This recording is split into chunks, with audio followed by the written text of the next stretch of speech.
네, 안녕하세요. 오늘도 유비운의 트렌드톡 방송을 시작하도록 하겠습니다. 오늘이 2019년 4월 19일입니다. 불금 저녁이고, 저희가 모임은 좀 일찍 시작했는데, 이렇게 방송은 현재 시간이 9시 거의 30분 넘었죠? 40분 가까이 된 늦은 시간에 방송은 이제 시작을 합니다. 요즘에 미세먼지를 본 지가 오래된 것 같아요. 최근 일주일 사이에는 아주 맑은 날씨가 진행이 되는 그런 겁니다. 사실 맑은 날씨가 파란 하늘이잖아요. 거기에 이제 빌딩들이 쫙 올라가 있으면 빌딩이 상당히 스마트하게 보여지는 그런 날씨인 것 같아서 오늘 주제를 스마트 빌딩으로 잡았어요. 이렇게 날씨와 연계해서 좀 주제를 잡긴 했는데 일단 어쨌든 스마트 빌딩에 대해서 말씀을 나눠보도록 하겠습니다. 먼저 스마트 빌딩 하면 어떤 건지 뭐 잘 모르시는 분도 계실 거기 때문에 스마트 빌딩은 뭐 이런 거다 라고 이렇게 좀 간단하게 뭐 정리해서 말씀을 해주실 분 계실까요? 네. 뭐 일단 제가 보기에는 제 생각을 말씀드릴게요. 뭐 정답일지 아닐지 모르겠어요. 일단 스마트 빌딩은 이제 건물에서 냉난방 이런 거 공조라 그러죠. 뭐 냉난방이라든지 또 전체 그 공기 흐름, 뭐 조명이라든지 전력 시스템, 또 화재 감지, 또 보안, 뭐 경비 그리고 이제 여러 가지 네트워크들 그런 걸 기능들을 연계하고 또 그 안에서 이제 사무 업무를 하기 때문에 사무 능률을 올릴 수 있고 또 환경을 개선하기 위한 각종 자동화 시스템들 그런 것들을 이제 구조연된 빌딩을 스마트 빌딩을 할 수 있을 것 같고 결국은 그걸 이제 경제성, 효율성, 안전성을 추구하는 뭐 고기능, 다양한 기능이 있는 건물이 스마트 빌딩이지 않을까 이런 정도로 한번 이해를 하고 좀 말씀을 나눠보면 어떨까 싶습니다. 그럼 이런 이제 스마트 빌딩에 대해 딱 듣고 뭐 떠오르는 뭐 주요 키워드들이 뭐가 있을까요? 스마트 빌딩 하니까 연상 키워드는 스마트 시티가 네. 떠오르고 왠지 스마트 시티와 스마트 빌딩은 아주 뭐라 그래야 되나 인터랙티브한 관계라고 그래야 되나 뭐 약간 그런 관계인 것 같다는 생각이 드는데요. 네. 그리고 이제 그렇게 되다 보면 네트워크가 사실은 제일 중요하지 않을까. 스마트 시티든 스마트 빌딩이든 결국 네트워크 중심의 어떠한 것들이 이루어지기 때문에 네트워크가 가장 중요한 핵심 요소가 아닐까라는 생각이 들거든요. 네. 저는 스마트 빌딩 하면 빌딩이 지능화 또 자동화 되기 때문에 네. 무인 또는 무인화되지 않을까 그런 면에서는 이제 또 향후는 로봇 또 로봇이 생기지 않을까 그러려면 또 투자가 많이 될 것 같아요. 그리고 또 결국은 IoT나 또 이런 부분들이 활용이 될 때고 저는 제 관심 분야가 또 컨시어지나 또 사이니지다 보니까 이런 그 무인 안내 시스템 이런 디지털 사이니지가 효과적으로 아주 활용이 될 수 있을 것 같아요. 그렇네요. 저는 스마트 빌딩 하니까 사실 제가 예전에 이제 스마트 팩토리를 좀 봤던 부분이 있는데 스마트 빌딩에서도 디지털 트윈이라는 키워드가 같이 떠올라요. 결국 건물 관리를 효율적으로 하기 위해서 가상의 공간 속에 건물에 해당되는 거 다 있어서 그걸 보면서 이제 관제라든지 관리를 용이하게 할 수 있는 그게 좀 떠오른 것 같습니다. 네, 또 뭐 떠오르는 부분이 있으실까요? 스마트 빌딩 하니까, 네. 그러니까 어쨌든 뭐 항상 그 공간이 기후나 날씨나 뭐 어떤 그 재난재해로부터 굉장히 안정되고 쾌적화된 그런 공간일 것이다라는 생각이 들고 만약에 그런 거에 그 대비가 돼 있는 빌딩이 아닐까 네. 해서 뭐 예를 들어서 뭐 더 광범위하게 나가서는 재난대비 개념을 더 확대해서 뭐 이런 테러 방지까지도 가능한 그런 어떤 예측 시스템이 있는 그런 것들까지 더 큰 범주로 스마트 빌딩이라고 얘기할 수 있지 않을까라는 생각이 들거든요. 네.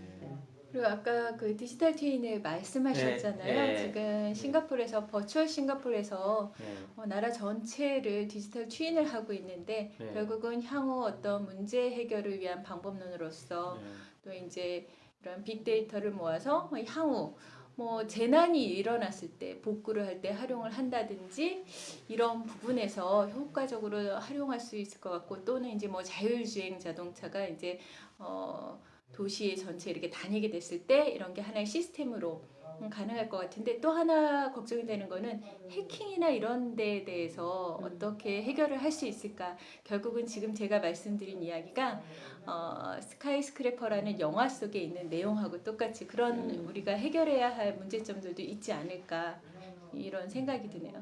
아마 스마트 빌딩의 긍정적인 면도 떠오르시고 같고 부정적인 해킹이라는 면도 같이 떠오르시는 것 같아요. 예. 일단 저는 또 추가적으로 일단은 이제 긍정적인 면을 보면 스마트 빌딩이 있으면 어쨌든 편리하고 안전한 곳이다라는 게 뭐가 사고 났을 때 어쨌든 뭔가 잘 나를 보여주는 뭐 정보를 제공해 준다거나 그런 게 잘 되어 있는 빌딩 뭐 이런 생각도 좀 드는 것 같아요. 결국은 스마트 빌딩도 크게는 또 두 가지로 나눠질 수 있지 않을까요? 뭐 보안, 네. 보안과 또는 이제 관리 면에서는 뭐 빌딩이나 이런 주차나 이런 부분들. 주차 쪽에 그렇죠. 이런 식으로 연상 키워드를 쭉 나열했는데 사실은 연상 키워드 내에 뭐 많은 내용 다 담겨 있어요. 뭐 특징도 있기도 하고 뭔가 같이 뭐 있는데 하여튼 방금은 쭉 연상되는 내용으로 했고 좀 더 주제를 잡아서 다시 좀 깊이 좀 말씀을 나눠보도록 하겠습니다. 그럼 이제 스마트 빌딩이 가지는 특징, 스마트 빌딩은 이러한 특징이 있다라고 이렇게 좀 키워드를 한번 나열을 해보면 좋을 것 같아요. 어떤 특징이 있을까요? 결국은 이제 뭐 빌딩이 지능화되는 거잖아요. 네. 그리고 또 자동화되다 보니까 실제 어떤 문제가 생겼을 때 이런 거를 대비를 할 수가 있고 실시간으로 예측 분석을 해서 그러기 위해서는 초창기에 이런 디지털 트윈 했던 것들이 쌓여서 빅데이터로서 나중에 활용할 수 있을 것 같아요. 결국은 곳곳에 센서가 많이 이렇게 활용이 될 것 같아서 센서 노드 플랫폼이 아마도 활용되지 않을까 그런 모습이 되지 않을까. 결국은 이제 건물에서 수많은 데이터가 나오고 그게 뭐 하루, 한 달, 1년 쌓이면 이 건물을 운영하기 위한 그게 에너지 데이터일 수도 있고요. 또 상업시설이라든지 이런 쪽에서는 사람들의 유동인구 데이터들에 따라서 거기에 맞춰서 어떤 각종 시설이라든지 또 조명이라든지 냉난방 공조 시설도 어떻게 가동할 것인지나 예측을 할 수 있어서 미리 뭔가를 또 준비할 수 있는 그런 게 가능할 것 같습니다. 결국은 데이터 분석이라는 부분도 스마트 빌딩에서 좀 중요한 특징이지 않을까 하는 생각이 드네요. 근데 또 어떤 특징들이 있을까? 결국은 현재 뭐 사람과 건물, 그다음에 사람과 장소 이런 것들이 실시간으로 어떤 연결되는 커넥티드 되는 상황이 되지 않을까 초연결. 그리고 사실은 빌딩끼리도 이렇게 연결이 되는 하나의 스마트 시티까지도 생각할 수 있는 부분으로 우리가 생각을 해야 되지 않을까 하는 생각이 들어요. 그럼 커넥티드라는 키워드를 보니까 아까 사람과 건물 연결을 보면 사람은 이제 스마트폰이라는 모바일 디바이스를 가지고 있고 건물에서 발생되는 어떤 필요한 많은 데이터들이 잘 분석이 돼서 사용자한테 전달이 되거나 반대로 사용자 스마트폰에 대한 데이터가 또 건물 쪽에 뭔가 제공되는 게 있어서 거기에 맞는 맞춤형 예를 들면 이제 내가 사람에 대한 정보가 필요한 게 건물 쪽으로 전달된다면 거기에 맞는 온도 조절이라든지 조명 조절들을 맞춤형으로 또 줄 수 있는 어쩌면 그런 서비스들이 또 가능해질 수 있는 기본 어떤 특징들이 있지 않나 하는 생각이 드네요. 결국은 그런 거 하려면 수많은 센서들이 다 건물에 있을 것 같고 또 그걸 어디선가 이제 관제를 해야겠죠. 맞춤형 줄려면 그 사람이 있는 그 장소를 다 분석을 해서 또 관제를 잘 실시간적으로 하는 그런 특징들이 있을 것 같습니다. 네, 또 다른 어떤 특징들이 있을까요? 뭐 좀 전에 말씀하신 부분에 좀 더 추가하자면 예를 들면 현재 제가 이제 있는 곳이 유워크라는 공간인데 그 공간 자체를 지을 때부터 약간 스마트 빌딩 형태로 지어서 뭐 조금 전에 말씀하셨던 앱 연결이라든지 아니면 주차 관련된 거 관리 그런 것들이 종합적으로 연결돼서 뭐 당연히 그러니까 결론은 스마트 빌딩이라는 게 뭐 비용 절감이라든지 친환경 아니면 편리함 쪽에 들어가서 에너지 효율적인 측면에서 실질적으로 뭐 시간이 지나면 자동으로 뭐 아예 꺼져버린다든지 그리고 약간 에너지 관리 그 다음에 어떤 공간에 지나가면 불이 꺼져 있는데도 불구하고 사람이 지나면 아까 말씀하셨던 뭐 심리시 서비스라 그래서 이분이 움직이는 행동 반경에 따라서 불이 조명이 자동적으로 켜지는, 굳이 어떤 공용 공간에 대해서는 제가 굳이 뭐 저는 온오프 필요 없이 약간 그런 것들이 스마트화 되어 있는 빌딩도 약간 있고, 약간 지금 말씀하셨던 약간 스마트 빌딩 자체가 단순하게 기술적으로만 들어가면 조금 너무 기술적으로 가버리고, 약간 사람적인 부분에서 본다고 하면 뭐 디트 라운지, 약간 주방 공유 개념에서 뭐 항상 뭐 앱이라든지 이런 것들 활용해서 항상 사람들이 어떤 뭐 간단한 커피라든지 편리하게. 아니면 뭐 그런 것들을 좀 편하게 사용할 수 있고, 어떤 공조라든지 그런 데 불편한 게 있으면 앱을 통해서 관제 서비스에 연결돼서 본인들의 어떤 맞춤 서비스가 될 수 있는 그 일반 그런 사용자 식으로, 니즈가 네. 바로 건물 관리에 반영될 수 있는 그런 것들을 이제 앱이라는 걸 통해서, 그렇죠. 외국이나 미 네. 같은 경우는 스마트가 하지만 네. 사람 마음 자체를 읽을 수는 없기 때문에 네. 어떤 불편함이 있으면 그 자체를 바로 관제팀에 연결할 수 있는, 직접 연결할 수 있는 앱을 통해서, 그리고 반대로 관제하는 입장에서도 뭐 시대적으로 문제가 있다든지 건물 수리가 있다든지 아니면 뭐 소방 관련된 어떤 이슈가 있을 때 사전에 전달해서 그런 부분들이 이제 알 수 있게끔 해서 사람들하고 약간 좀 관제, 뭐 사용자하고 건물 관리하시는 분하고 소통 부분, 그런 것들이 잘 갖춰진 앱을 활용한 그런 시스템이 구축되어 있는 곳에 있다고. 웹 하니까 웹과 혹시 연동한다면 각 개인별로 내 이제 그 몸 상태 따라서 선호하는 온도가 있을 거잖아요. 나는 이제 24도에 하면 누구는 뭐 23도일 수도 있고, 근데 그런 게 세팅된 스마트폰 들고 막 방을 돌아다니면 그 정보를 얻어서 이 냉난방이 최적으로 맞춤으로 뭐 동작이 된다거나 하는 그런 서비스도 뭐 가능할 것 같아요. 사실 보통 사무 공간에 있다 보면 이 에어컨 왔다 갔다 조정하는 게 귀찮아서 그냥 추우면 옷 입고 뭐 이렇게 온도 자체를 제어하는 게 아니라 내가 옷을 입는 식으로 좀 컨트롤하는 경우도 많이 있는데, 뭐 같은 다양한 맞춤형이 가능해질 것 같습니다. 그러니까 뭐 스마트 빌딩 하면 옛날에는 왜 이렇게 해가 잘 드는 그런 네. 창 같은 거 되게 중요한데, 네. 얘가 돌면은 자동 회전이 되면 네. 이제 뭐 몇 월부터 몇 월까지는 여기가 뭐 남쪽 방향에 있으면 또 돌아서 다음 쪽 공간이 또 밝은 공간에 있게 하고 뭐 이런 식으로 해전하는 사무실? 아예 건물이 회전하고 그런 그 거 63 빌딩이 아니 63 어디죠? 남산에 있는 뭐 해전하는 레스토랑 그러니까요. 그런가요? 좋은 경치를 볼 수 있다든지 좋은 근무 환경 뭐 자연 채광 뭐 이런 거가 아. 아예 건물이 막 움직이고 막 돌면은 좋지 않을까? 네, 하여튼 뭐 재밌는 뭐 아이디어 같습니다. 일단 이런 스마트 빌딩이 가지는 뭐 특징이나 뭐 가치도 일부 말씀 주셨는데, 또 추가적으로 스마트 빌딩이 적용되면 어떤 가치가 있을지, 뭐 제가 먼저 한 말씀 드리면, 일단은 뭐 초기 투자비는 많이 들긴 하겠지만 결국은 전체적 오랫동안 유지하면서 어떤 에너지 비용이라든지 이런 것들이 세이브 될 수 있는 비용 절감 효과가 있을 것 같은 생각이 들어요. 그리고 이제 스마트 빌딩 하면 가장 쾌적한 어떤 안정성이나 쾌적성, 그 다음에 이제 좀 친환경적인 네. 그러니까 어떤 환경, 공간 환경을 조성해 줌으로 해가지고 사람 중심의 어떠한 건물일 것이다 네. 라는 것들을 좀 높은 가치로 쓸 수 있지 않을까 하는 생각이 들거든요. 네. 결국은 사람이가 쾌적하고 좀 컨디션이 좋으면 네. 일도 잘 되잖아요. 일도 잘 되니까. 결국은 그 건물 내 입주해 있는 업체 입장에서는 결국 생산성 향상이 될 수 있는 그런 어떤 가치를 줄 수 있지 않을까라는 생각이 드네요. 그렇다면은 뭐 예를 들어서 뭐 힐링 케어도 가능한 그러니까 뭐 장시간 근무를 하면 자 이제는 조금 목 운동을 하고 운동을 할 수 있게 하는지, 아니면 어떤 조도를 바꿔준다든지 뭐 이렇게 하면서 정말 피로도가 좀 이렇게 높지 않아지게 계속 관리해주는, 그러니까 그런 힐링 케어, 헬스 케어 개념 뭐 그런 것까지 가능하지 않을까 하는 생각이 들거든요. 마치 그 숲속에 들어와 있는 듯한 네네. 느낌, 자연의 느낌이 나는 공간. 네. 뭐 실제적으로 뭐 저희가 활용하는 곳이 보면 그 사실 사무실을 운영하는 회사하고 관리하는 자체가 다르다 보니까 네.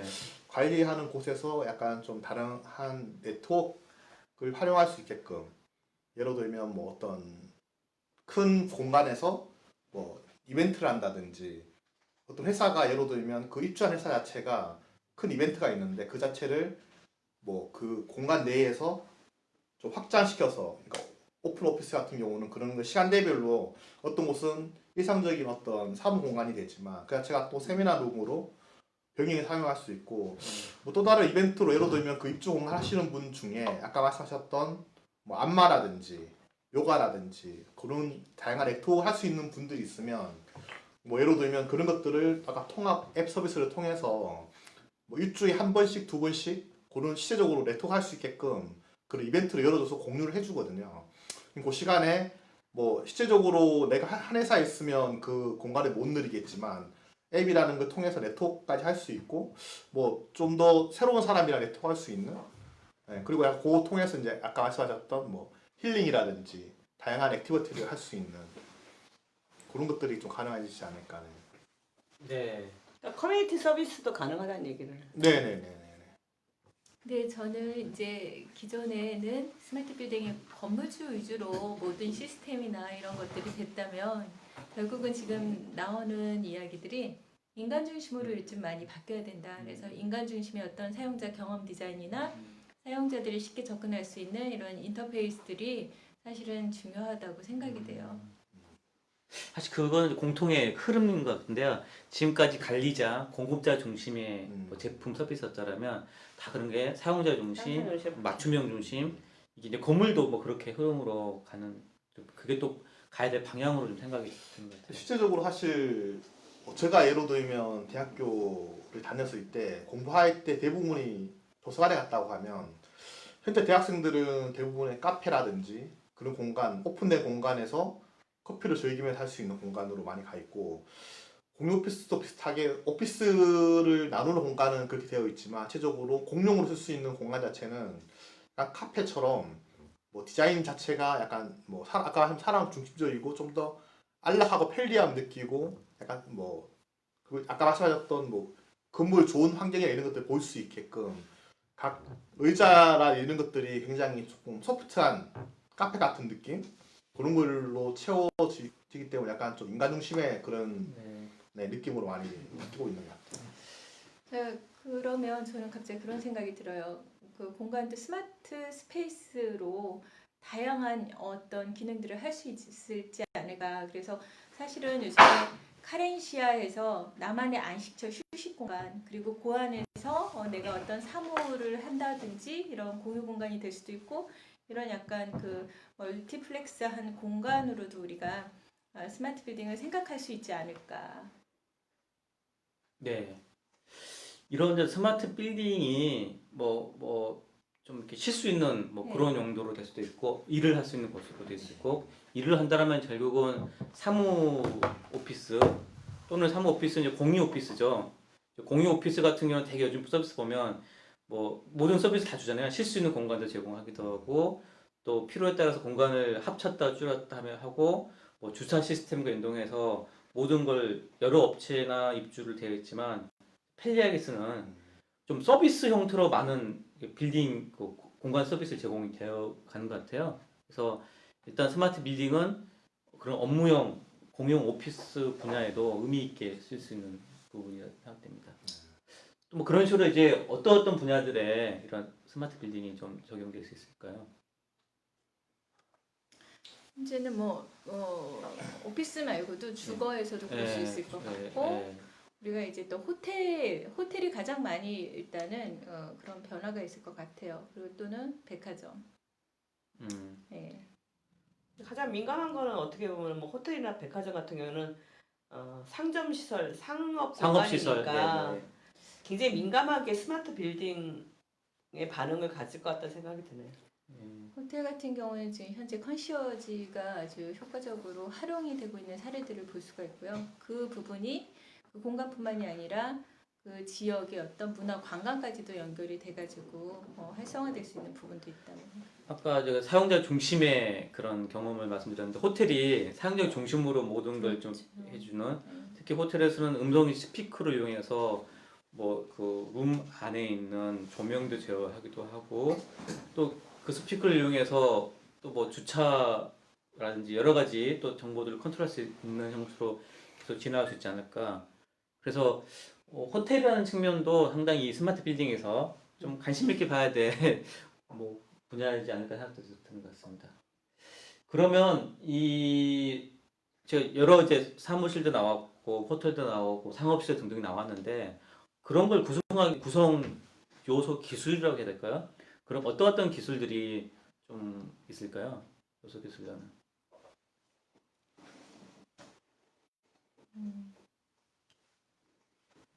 뭐 아무래도 뭐 스마트 빌딩이다 보니까 제일 중요한 보안 시설 부분의 요소가 중요한 부분 같고요.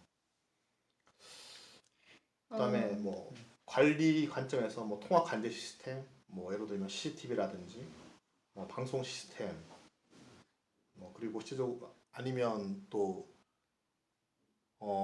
공간 지능 기술을 통해서 또 뭐 이동 경로를 분배한다든지 또 모델링 한다든지 시각화를 통해서 그런 것들을 잘 요소별로 잘 분배해서 뭐 실질적으로 사용자하고 관리하시는 분이 잘 연계해서 사용할 수 있게끔 편리할 수 있게끔 하는 요소들이 필요할 것 같아요.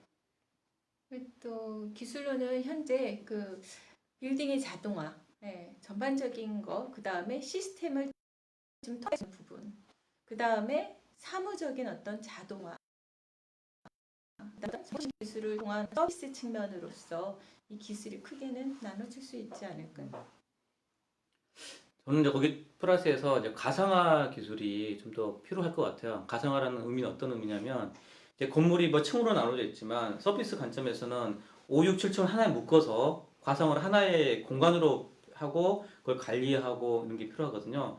또 입주한 건물들은 이제 가동 체계도 이루어야 되기 때문에 그래서 필요할 때마다 층을 뭐 묶었다가 분리했다가 하는 그런 그래서 물리 공간을 뭐 가상 공간에서 이렇게 잘 관리해 주는 부분들 그리고 가상화 시킴으로써 이제 관리자 입장에서도 뭔가 시각화되어 있으면 잘 볼 수 있잖아요. 그래서 어디에서 뭐 에너지가 좀 잘 공급이 되고 있거나 좀 부족한지를 알 수 있는 그런 가상화 기술도 이 스마트 빌딩에서 중요한 기술적 요소이지 않을까 생각이 듭니다. 네. 일단 그러면 이런 스마트 빌딩이 뭐 향후 뭔가 진화를 할 텐데요. 어떤 형태로 진화를 하면 방향성을 가지고 좀 바람직할지 몇 가지 방향성이 좀 있어요? 저는 좀 맞춤형으로 좀 이렇게 바뀌었으면 좋겠다. 맞춤형으로. 예. 그게 어떤 사무 공간일 수도 있고 또는 나의 엔터테인먼트 공간이 될 수도 있고 이런 서비스화된 스마트 빌딩이 되어야 되지 않을까 생각이 들어요. 네. 일단 저는 딱 그 키워드를 제일 마지막에 말씀하신 분인데 서비스 중심의 스마트 빌딩이 돼야 되지 않을까. 그 서비스라는 게 결국은 사용자 관점에서 뭐 실내 이치 인식 같은 걸 해서 특히 상업시설 같은 경우는 거기를 잘 가게 해준다거나 또는 아까 뭐 헬스케어도 말씀드렸지만 어떤 공간에서는 뭐 조명이라든지 공조 이런 것들을 다 맞춰주고 그런 게 때로는 아까 뭐 스마트폰 앱도 말씀드렸지만 뭐 특정 뭐 그 포인트를 활용해서 뭐 그 사람들한테는 더 길 안내라든지 엘리베이터를 더 빠르게 갈 수 있는 길은 다 그게 일종의 뭐 서비스가 될 수 있지 않나 싶거든요. 그래서 하드웨어 관점에서는 스마트한 빌딩이 있고 그 안에서 소프트웨어 관점, 컨텐츠 관점에서 특히 디지털 사이즈 같은 경우가 건물 곳곳에 배치되어 있고 거기 어떤 정보들을 적절히 좀 줌으로써 사용자한테 뭐 편리함을 주는 그런 하여튼 심리스한 경험을 줄 수 있는 서비스화가 향후에 이 스마트 빌딩이 갈 수 있는 하드웨어 관점이 아니라 그 소프트웨어 관점에서 좀 의미 있는 방향성이지 않을까 하는 생각이 좀 듭니다. 뭐 제가 볼때 거기 추가해서 약간 스마트 워크 관점에서 예를 들면 뭐 공기업이라든지 어떤 특정한 기업에서 일하시는 분이 약간 어떤 뭐 프로젝트가 있다든지 했을 경우 어떤 특정 공간에 뭐 기본 컴퓨터 같은 경우 갖고 와서 바로 쓸 수 있게끔 바로 연결해서 뭐 바로바로 연결할 수 있는 그러니까 기본적으로 거기에는 이제 시스템적으로 웬만한 네트워크가 돼 있어야겠죠. 네트워크. 클라우드 서비스가 연계돼 있어서 어떤 곳에서 이제 뭐 플러그인 아웃 하면은 바로 연결해서 아니면 뭐 내가 출장을 가 있는 공간에 예를 들면 뭐 뉴욕 같은 경우는 제가 실질적으로 뭐 을지로 공간에 있지만 뭐 상해라든지 아니면 뭐 뉴욕 쪽에 사무실을 내가 임의대로 그 예약을 하고 쓸 수 있거든요. 그래서 네.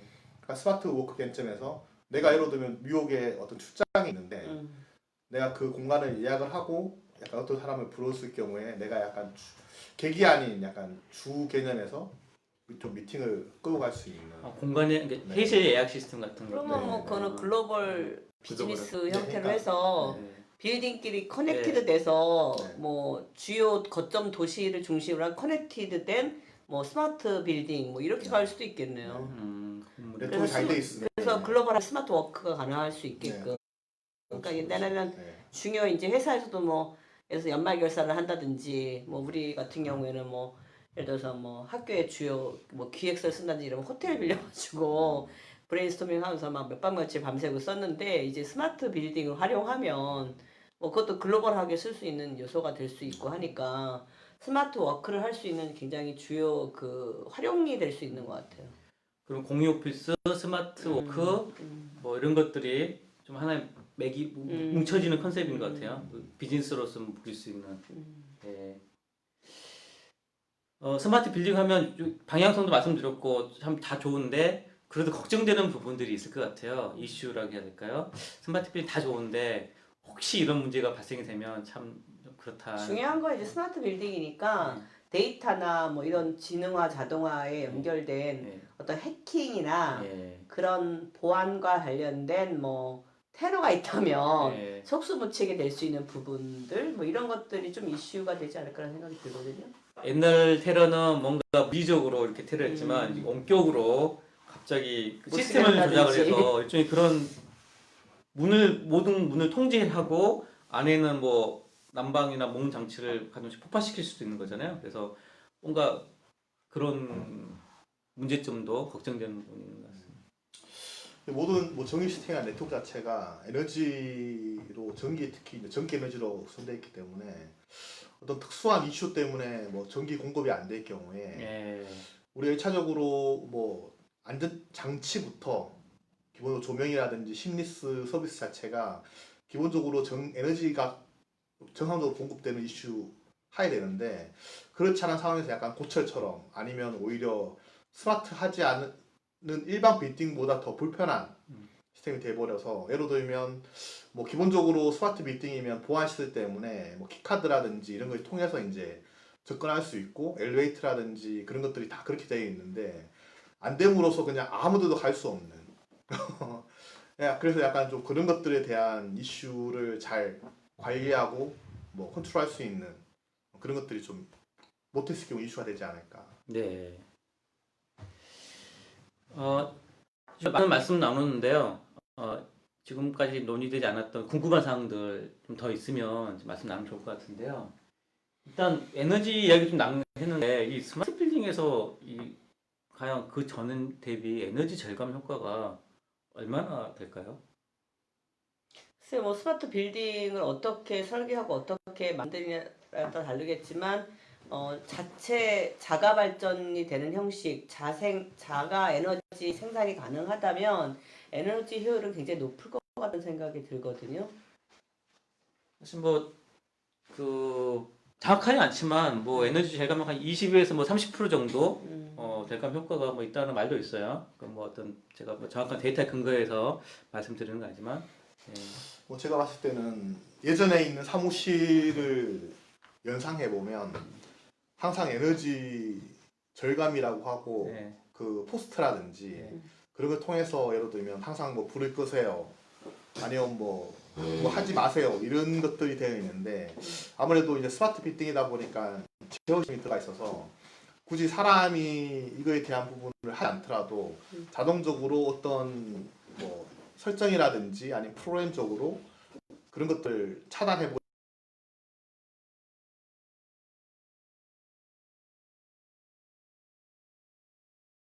버리고 나중에 어느 시간에 프로그램적으로 꺼지게끔 돼 있어서 그런 필요 없는 에너지를 낭비해서 절감할 수 있는 효과가 알게 모르게 꽤 크지 않을까.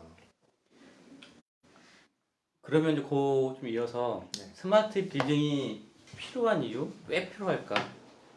뭐 비용을 낭비되는 것을 줄이기 위해서일지 아니면 사용자가 편리를 하면 주기 위해서일지 또 뭐 이런 프리미엄도 있을 것 같아요. 마케팅 프리미엄, 그다음에 이제 이미지 프리미엄. 아, 대부분 그래서 이제 들어갔다. 스마트 빌딩이라면 이제 기업이나 그런 기업의 사무 공간으로 많이 이제 뭐 네. 임대를 하거나 뭐 활용하게 된다면은 그 기업이 갖고 있는 왠지 그 이미지네이션, 가치, 네. 뭐 브랜드 아이덴티티, 코퍼레이트 아이덴티티 이런 데 영향을 줄 것 같다는 생각이 들고, 네. 어쨌든 중요한 거는 그 가치는 이제 편리함과 쾌적함이라고 볼 수 있을 것 같아요. 그렇기 때문에 이제 프리미엄이 있어 보이는 거고, 네. 그렇죠? 네. 음. 일단 그러면 이제 스마트 빌딩이라는 부분이 여러 가지 뭐 필요한 이유도 있고 할 텐데, 이 스마트 빌딩을 하드웨어라고 할게요. 스마트 빌딩 하드웨어를 가지고 활용할 수 있는 비즈니스 모델. 네. 아까 뭐 논의 됐던 것 일부들이 거기 있는 것 같은데, 첫 번째 뭐 공유 오피스 쪽도 스마트 빌딩이 활용되는 비즈니스 모델인 것 같고요. 또 그런 식으로 또 어떤 게 또 있을까요? 뭐 스마트 빌딩이라고 하면 뭐 주거 같은 경우도 가장 뭐 편하게 활용할 수 있게끔, 예를 들면 뭐 주거할 수 있는 자는 거 외에 네. 뭐 추가적으로 뭐 캐터링 서비스를 통해서 내가 하고 있는 뭐 사람 인간 중심으로 편리할 수 있는 그런 서비스들, 그다음에 각각 그 스마트 빌딩 내에 단순하게 주거할 수 있는 공간 외에 여러 가지 멀티플렉스를 통해서 뭐 스포츠 할 수 있고 뭐 상업적인 공간을 통해서 약간 좀 잘할 수 있는 그런 것들이 뭉쳐서 활용할 수 있는. 그러니까 약간 그렇게 하니까 아이디어가 떠오르는 게 그냥 약간 좀 취미 활성화도 가능할 것 같지. 네. 그러니까 이게 공간으로만 생각을 하면 너무 그 업무 중심으로 힘드니까, 아까 뭐 커뮤니티 얘기도 했지만 뭐 그런 것과 연결해 가지고 뭐 예를 들어서 뭐 스마트 팜, 간단하게 자기가 뭐 어떤 작물, 식물 내지는 뭐 활용도가 높은 어떤 것들에 대한 활동, 취미 활동 이런 것도 할 수 있을 것 같.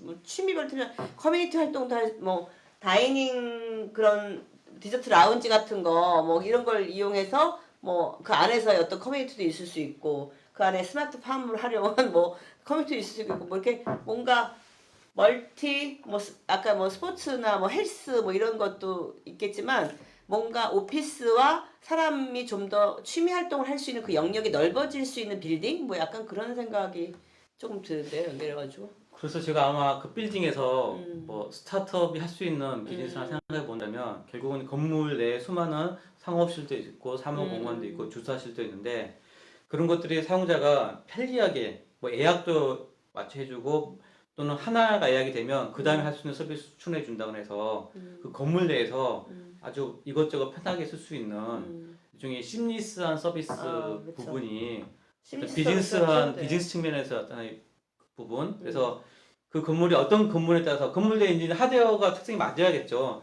입주해 있는 이런 업체들 또는 주변 건물. 왜냐하면 이제 건물과 건물들의 연계도 커넥트된 것도 필요하다고 하셨기 때문에, A라는 빌딩에 입주되어 있는 그 사무 직원이 그 주변에 있는 B 건물의 서비스들을 이렇게 이용할 수 있게끔, 그런 거 아까 스마트폰 앱 같은 걸 연동을 해서 하고, 또는 배달 서비스 하게 되면 뭐 로봇이 자율주행이라든지 이런 걸 통해서 실내 2층 집중해서 정확한 그 지점으로 뭐 물건을 배달한다거나, 그런 서비스들을 찾아내면 스마트 빌딩에서 좀 추구해 볼 수 있는 어떤 비즈니스 모델이 있을 수 있지 않을까? 많을 것 같은데 진짜 스타일이. 또 추가적으로 말씀드리면 앱 같은 경우를 활용해서 어차피 앱이라는 게 어차피 푸시 메일로 해서 내한테 어떤 정보가 뜨는 거기 때문에, 예를 들면 그 스마트 빌딩 하나를 축으로 뭐 음식 서비스라든지 아까 말씀하신 캐리 서비스라든지 빵 서비스라든지 여러 가지 서비스 하시는 분들한테 실제적으로 한번 테스팅을 해서 매주 월요일 날 9시에는 항상 그런 것들이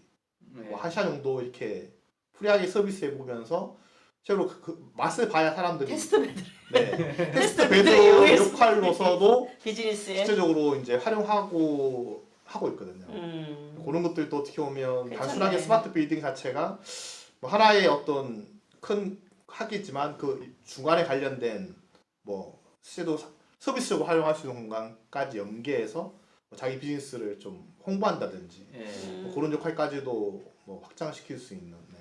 비즈니스 커넥트도 가능하고 네네. 비즈니스 연합 마케팅도 가능하고 네. 굉장한 비즈니스 창출이 될 것 같아요. 빌딩 안에서. 네. 그리고 빌딩에서 뭐 크게 효과가 있을지는 잘 모르겠지만 뭐 1년에 한두 번 정도 내부에 있는 사람들한테 자기 서비스 홍보를 통해서 예를 들면 뭐새 서비스라는 게 단순하게 알려주는 거 하는 것도 중요하지만 가장 중요한 게 SNS를 통해서 자기 자취를 남이 홍보해 주는 거기 때문에 뭐 그런 거 통해서 약간 뭐 자기 서비스를 하고 다른 사람들이 그걸 뭐 가치가 있으면 홍보한다 아니면 실제로 또 구매까지 이루어져서 뭐 그래서 약간 좀 그런 것들에 대한 구매 측면 플러스에서 이제 따지면은 경제 생산도 네, 이루어지는 뭐 약간 콜라보레이션 부분도 뭐 가능할 것 같고요. 그러니까 단순한 빌딩이 아닌 네.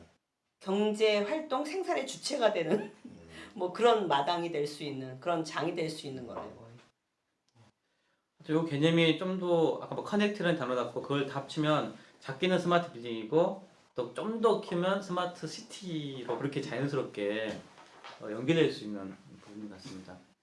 일단 뭐 더 많은 질문이 있기는데 지금 뭐 방송에 그 다 질문을 말씀을 드리고 논의하기에는 좀 시간이 많이 지난 것 같아서 이제는 좀 기억할 만한 키워드, 키워드를 좀 정하고 그 키워드만 묶어서 하는 스토리텔링 해보는 그 단계로 좀 넘어가 보도록 하겠습니다. 어떤 키워드를 멀티플렉스. 멀티플렉스요? 멀티플렉스가 네, 거기 스마트 여기, 오피스. 네. 저 지능화 자동화, 지능화 지능형 자동화. 예. 지능형과 자동화. 저는 심리스 서비스를 체크했습니다. 네, 좋습니다. 에너지 절감. 에너지 절감이 궁금증. 네. IoT 센서.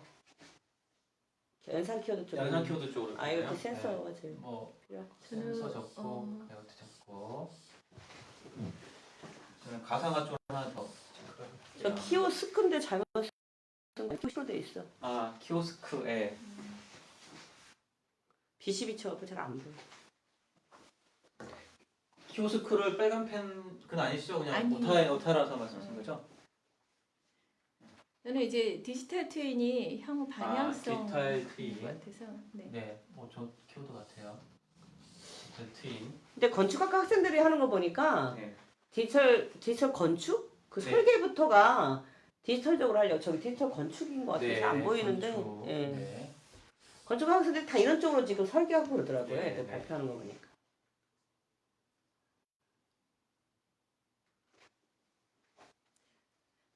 저는 공간지능 기술에 대한 것도 좋은 키워드. 공간지능 요소에 네. 보시면은 네. 네, 공간지능 기술. 저기 비즈니스 모델 아까 계속 얘기하셨는데 네. 대표님이 비즈니스 모델 이 스마트 자체를 비즈니스 모델 역할도 상당히 큰 것 같아요. 이거 비즈니스 모델 찾는 게 네네. 빌딩 자체를 네, 하잖아요. 그래서 자체에서 뭐 테스트하고 네. 모델도 네. 될 수 있고 뭐 네, 네. 그런 것 같아요. 네. 답사를 가야 될 것 같아 그 회사를 그 공간을. 네, 오십시오. 항상 이랬습니다.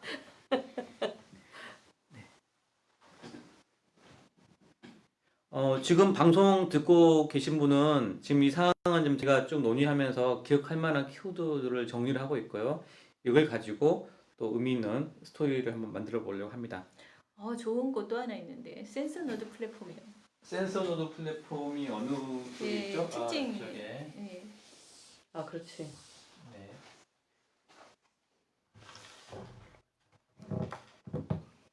한 13개, 뭐 10개 넘게 된 것 같고요. 뭐 혹시 더 있으시면 하고 없으면 이걸로 마무리 하겠습니다. 혹시 스마트 스페이스는 어떨까요? 그곳이 오히려 비즈니스 영역이 될 수 있을 것 같아서. 스마트 스페이스 한번 더 어떤 의미인지를 설명 좀 부탁드릴게요. 스마트 스페이스는 어떤 의미인가요? 스마트 스페이스라는 거는 스마트 빌딩만 이야기하는 게 아니라 빌딩 안에서의 어떤 공간과 장소 이런 것들을 다양하게 생각할 수 있지 않을까. 그래서 꼭 오피스만을 이야기하는 것도 아니고 네. 이 빌딩 자체에서 요즘에 보면은 어떤 주거 공간일 수도 있고 사무 공간일 수도 있고 또는 호텔일 수도 있고 또는 도서관일 수도 있고 그래서 이 공간이 하나의 카렌시가 얘기했지 어떤 이게 꼭 빌딩만을 얘기하는 게 아니라 그 안에서 그 스마트 공간이